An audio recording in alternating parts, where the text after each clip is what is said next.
Bien, ya estamos en nuestro espacio de entrevistas de sucesos de Max TV Online. Son las 7:02 y estamos conectados con Héctor Yepes. Él es activista, abogado y político, máster en políticas públicas, visitante internacional IVLP, IVLP. Esto significa International Visitor Leadership Program, un programa de Estados Unidos de intercambio para líderes, personas líderes en sus propios países. Igual fue invitado o visitante internacional a Alemania, invitado por la Fundación Konrad Adenauer, asambleísta nacional en el periodo 2017-2021. Inició siendo parte de Suma y luego, si no me equivoco, él partió con ese partido. En fin, hasta ahora, ¿cómo está? No lo veo. ¿Cómo está, ex asambleísta? ¿Cómo le va, doctor? ¿Cómo está? Muy bien, muy bien. ¿Has aliviado Yolanda, una vez que ha salido de la asamblea? ¿Aliviado habiendo salido ya de la asamblea? Sí, bueno. Más tranquilo y preocupado viendo este espectáculo de la nueva asamblea, que yo fui muy crítico, como a usted le consta del anterior, pero esto parece igual o peor. Efectivamente, la verdad es que en estos primeros días, ¿verdad?, de ejercicio, la actividad en la asamblea ha sido súper engorrosa, compleja y además con consecuencias muy complicadas para el nuevo gobierno nacional, ¿no? Lo difícil que resultó la elección de autoridades, luego la de secretarios y posteriormente esta integración de las comisiones. ¿Qué se puede esperar, doctor, de la aprobación de proyectos y reformas necesarias para reactivar el país en todos sus ámbitos? Yo veo muy difícil la tan deseada gobernabilidad de la que tanto hablan los políticos ahorita en esta nueva asamblea. Ahora, ese problema nace por la propia elección. Quienes comulgan con la línea del actual gobierno entraron en minoría en la asamblea. Incluso el Partido Social Cristiano, lo he escuchado al exalcalde Jaime Nebot decir que más allá de que hayan roto la alianza, obviamente, pues si se plantean temas en los que hay una afinidad ideológica, por ejemplo, bajar impuestos, bajar el costo de las planillas de luz, que por cierto ahorita de nuevo ya están golpeando desde la empresa eléctrica el bolsillo de las familias con aumentos increíbles, igual que ocurrió el año pasado, y seguimos en plena pandemia con este tipo de abusos que deberían ser lo central en este momento en la asamblea. Lamentablemente estamos viendo, lo escuchaba antes de la entrevista, cómo se pelean, parece con un hambre increíble por estar en tal o cual comisión, y los problemas de las familias, que son los que deberíamos resolver, quedan en segundo plano, y parece que los políticos están olvidando que la pandemia continúa, que la crisis económica en los hogares continúa. Mire, el día antes de ayer, desde Orellana, desde el Coca, me escribió una señora, Marta Morocho, a contarme que está pagando de planilla de luz, siendo de un hogar clase media, pagando $480. Esto está pasando en todo el país, y mientras se reparten las comisiones, estamos en estos líos, nadie dice nada de las autoridades que ya están entrando en funciones. Entonces, ahora, doctor, usted que estuvo allí, ¿cuál es este fenómeno para que los asambleístas en campaña, y suenan de tan buena fe, ¿no?, con tanta honestidad, de que lo único que a ellos les interesa es trabajar por el pueblo y por mejorar la calidad de vida de los ecuatorianos, pero ni bien entran a este hemiciclo? Es como que si el Congreso les transformara en otra cosa, hoy día asamblea, ni bien entran ahí, comienza todas estas cosas que vemos que ocurren, pero no sabemos qué pasa, ¿verdad? Creando duda, creando ilegitimidad del trabajo de los propios asambleístas allí. ¿Por qué se da esta metamorfosis? Cuéntenos, usted que estuvo ahí. Además, hacen todo a espaldas del pueblo, pero como si el pueblo no se diera cuenta de lo que están haciendo, aunque no sepan exactamente qué es lo que están negociando. Lamentablemente ahí las ambiciones personales a veces pueden más que el deseo de servir a la gente, que debería ser lo que mueva a quien va a una función pública. Yo en lo personal creo que he salido igual que cuando entré en cuanto a forma de ser, etcétera. Hay gente que se transforma ni bien tiene una pizca de poder, y a veces mucho menos que el poder de un asambleísta. Yo lo he visto a veces en otro tipo de cargos. Pero, a ver, ya analizando lo que ha ocurrido, a mí sí me preocupa el escenario que pueda haber a futuro. Primero, me parece que el único gran ganador de todo lo que ha pasado en la Asamblea ha sido Pachacuti. Yo felicito a la presidenta Guadalupe Lloria, quien tuve el gusto de conocer en el COCA hace algunos años, cuando ella era prefecta, yo era legislador, pero veo que la alianza de gobierno primero entra rota antes de que empiece el propio gobierno, lo cual va a ser un problema serio. Pachacuti, que tiene como característica desde siempre, no de ahora, y eso tiene sus cosas positivas, pero para un tema de gobernabilidad es complicado el hecho de que una cosa es Pachacuti, otra cosa es el bloque, otra cosa es la CONAI, y es muy difícil ahí tener una alianza estable en el tiempo. Segundo lugar... Eso le quería preguntar, doctor. ¿Pachacuti gana perdiendo o pierde ganando, digamos? Porque la situación se les va a poner cuesta arriba. Tanto así que inclusive Yacu Pérez no quería que Pachacuti tuviera la presidencia de la Asamblea, porque temía que esto sea a la larga un retroceso, si es que, un retroceso político, digamos, si es que no dan la talla necesaria.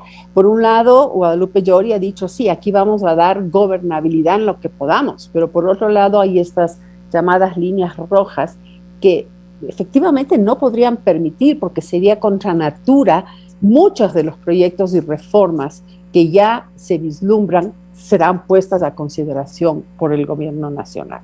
Entonces, muy engorroso, se ve muy entrampado el futuro de la Asamblea y la relación con el gobierno para tener esa esperada gobernabilidad, ¿no?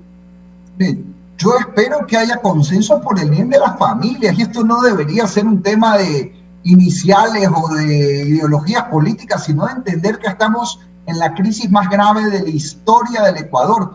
Yo recuerdo, Yolanda, cuando yo era niño en esa época, que el expresidente Sixto Durán Ballén, que en paz descanse, en la guerra contra el Perú, llamó a todos los expresidentes a hacer un frente común por la guerra, por algo lógico, pues primero ganemos la guerra y luego nos seguimos peleando por cualquier cosa. Hoy la situación es muchísimo peor que la guerra con el Perú. La pandemia continúa mientras están que se sacan los ojos en la Asamblea. La crisis económica continúa, la crisis de inseguridad y del crimen organizado continúa. Y aquí tenemos que entender que nos unimos todos como una sola familia con consensos mínimos en estos temas. Podemos pensar distinto en muchísimas otras cosas. Sí, doctor, aquí la cosa va a estar muy difícil. Usted tiene toda la razón, tenemos que entender, pero no entendemos simplemente. ¿Los socialcristianos y UNES serán los principales o los peores enemigos ahora de Creo y del gobierno? Bueno, yo creo que sobre todo con el Partido Social Cristiano, esa ruptura por la forma en que se manejó la situación, más que por el fondo, me parece que se pudo haber hecho las cosas distintas desde el gobierno para preservar un aliado natural. Yo creo que es realmente increíble lo que ha sucedido. El gobierno no va a tener en Pachacuti o en la izquierda democrática un aliado para los temas que le importan al país, porque una cosa es tener los votos para sentar a alguien en la presidencia de la Asamblea. ¡Qué bien! Yo creo que ahí el gran ganador no ha sido el gobierno, ha sido Pachacuti, y los felicito porque han jugado muy bien sus cartas. Pero cuando llegue un tratado de libre comercio, ¿acaso que Pachacuti va a votar a favor?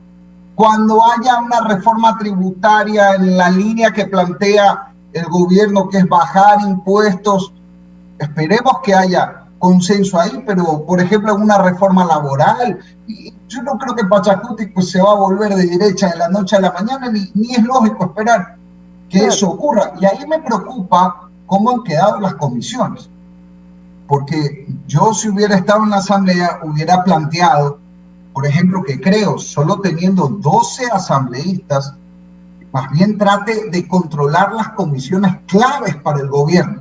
Y hay dos comisiones que son esenciales para el gobierno por ley. Cuéntenos. Una es régimen económico, que es la que aprueba el presupuesto del Estado, donde probablemente tengan la presidencia con Diego Ordóñez, pero no tienen mayoría. Y yo le digo por experiencia, usted puede tener la presidencia, pero si no tiene mayoría, es una victoria pírrica esa. Y segundo, la presidencia o la Comisión de Relaciones Internacionales, donde por ley pasan todos los tratados. Y ahí, con Juan Fernando Flores, a quien estimo mucho, hay la presidencia de esa comisión, pero no tienen tampoco una mayoría clara. Qué interesante. Qué interesante lo que usted dice y lo que es saber, ¿no? Cómo funciona internamente, porque por un lado la gente alejada de la política, ¿verdad? Y de estos temas parlamentarios, no termina de entender por qué se pelean adentelladas por una u otra comisión. Aquí usted le está dando un porqué, es importante. Pero también hay la sensación de que hubiera comisiones de primera y otras sin mayor importancia ni lustro. Entonces, como que se sienten mal de algunos legisladores de pertenecer a ellas, ¿no? Inclusive esto llevó a Esteban Torres del Partido Social Cristiano a decir, bueno, a mí aunque me den la de aseo, yo la acepto, pero de una forma despectiva, ¿verdad? Entonces, ¿por qué quieren tales o cuales? Eso también les da a los asambleístas mayor capacidad de negociación permanentemente. Sí, bueno, hay algunos que incluso van a chantajear con ese tipo de cargos, ya lo vimos en la asamblea anterior, ojalá el gobierno... ¿Cómo se chantajea? Cuéntenos, ¿cómo se chantajea? Quienes no estamos cerca de aquello, precisamente no logramos entender qué es lo que se pide a cambio, cómo se da ese chantaje. Denos un ejemplo. Le pongo un caso concreto en la asamblea anterior, el señor Daniel Mendoza, que yo personalmente propuse que sea sacado de la asamblea por el escándalo en Pedernales, cuando cobraban plata por el hospital, que hasta ahora... tiene la gente en Pedernales después del terremoto incluso, donde fue el epicentro. El señor Mendoza presidía una comisión, pues y eso le daba poder de negociación, de chantaje, porque eso no es negociación, eso es chantaje y corrupción, para frente al gobierno pedirle cosas. Y eso es lo que no debe permitirse actualmente. No podemos haber votado el 11 de abril para que todo cambie y luego nada cambie en el Ecuador, porque creo que eso no es lo que queremos la gran mayoría de ecuatorianos, no importa incluso si somos de izquierda, de derecha, afines a Guillermo Lasso, incluso quienes votaron por Andrés Araújo, por Yacu Pérez. Yo creo que en el Ecuador estamos cansados todos de esta vieja forma detestable de hacer política, y ojalá el gobierno del presidente Lasso no ceda ante este tipo de chantajes que tanto daño le han hecho al Ecuador. A ver, usted está hablando, sí, de estas actitudes corruptas, en definitiva, pero cuéntenos también qué diablos hace el Comité de Ética. O sea, el anterior comité fue cuestionado porque no todos sus miembros tenían una trayectoria impecable, por cierto. Hablamos de Brenda Flor, por ejemplo, de Muicalle. O sea, entonces, ¿qué hace este Comité de Ética? ¿Para qué sirve? El Comité de Ética fue creado en la última reforma a la Ley de la Función Legislativa. Yo personalmente siempre tuve mis reparos, los manifesté a la interna, pero la idea es que, por ejemplo, cuando hay una denuncia contra un legislador, sea este comité el que pueda resolver y tramitarlo, y según la ley tiene que haber uno ahí por cada bancada. Yo siempre pienso que cuando hay denuncias de corrupción... El espíritu de cuerpo, por un lado, el mismo chantaje, la misma negociación al propio interior de la asamblea. O sea, si es que existe esa dinámica, ¿verdad?, del chantaje permanente, ¿por qué no se va a hacer con el compañero? O sea, realmente para mí fue una burla esto de sacar un comité de ética, además con gente cuestionada. Y por otro lado, no puede actuar de oficio, necesita que haya una denuncia. No todo el mundo quiere denunciar. No sé si se aceptan denuncias de la ciudadanía, no sé, le pregunto, porque si son internas es muy complicado también. Sí, totalmente, y por lo mismo que usted acaba de decir, yo también era muy escéptico de esta figura, y como cuando ocurrió este escándalo del reparto de los hospitales, Ujú. Es terrible que aún sigue en impunidad del todo, ¿eh? Porque todavía no se investigaba a todos los involucrados en eso. Yo creo que ahí quien debe actuar es la justicia. Es ingenuo pensar que la propia asamblea, y peor ahorita con todo esto que estamos viendo, que es terrible, se va a autodepurar. Cuando hay actos de corrupción no solo hay un problema político, hay un delito. Y la justicia es la que debe actuar. Y ojalá las comisiones sirvan para trabajar. Sí me preocupa la conformación un poco por querer contentar a todo el mundo. Veo que el gobierno no tiene una mayoría clara en las comisiones que son claves para poder cumplir el plan de gobierno, que eso Me es lo que nos encantaría, debería importar, pues, ¿no? doctor Yepes, hay tantas cosas que me gustaría mucho conversar con usted, con su forma tan directa y su transparencia en estos temas. Lastimosamente el tiempo nos quedó corto. Simplemente y brevemente, ¿qué le augura usted a este nuevo periodo legislativo? Lo veo muy conflictivo, igual o peor que el anterior, pero a un llamado a los legisladores. Bueno, ya se repartieron la asamblea, ok, ahorita dedíquense a legislar, a dar gobernabilidad al próximo gobierno. No significa coincidir en todo, pero sí consensos mínimos por la salud, por la educación, por la reactivación de la economía, por la seguridad de las familias. Estamos en la peor crisis de la historia. Este no es momento de politiquería, sino de tener acuerdos mínimos para mejorar la vida de las familias en el Ecuador.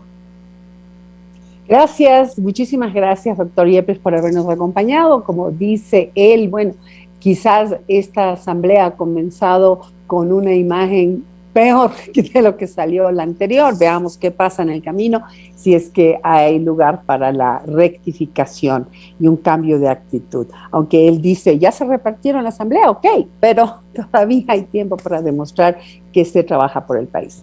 Encantada de saludarlo, doctor.